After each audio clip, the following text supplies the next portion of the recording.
guys, and welcome to my channel Funheist.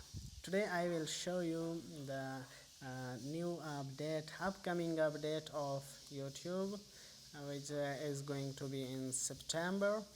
So they emailed me and I will show you their email, what they have written in them. So let's check it out.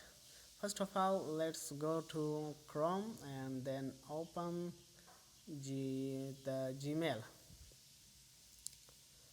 and here Gmail is opening, and here is the YouTube message.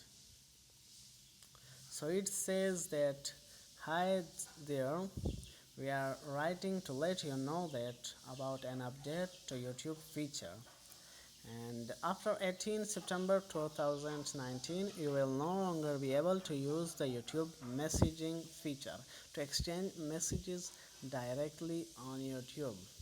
While this feature will no longer be available, you can continue to share videos here. How?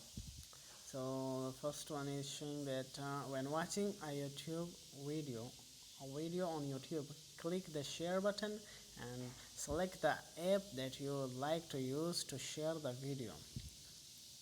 And this was the message from YouTube that their messaging feature will be no longer available in the YouTube. Although you can share videos, but you can't message to one another directly, which was available and which is still available in this video, which is still available now, but it will no longer be available after 18 September update. So thanks for watching. Hit the subscribe button for more.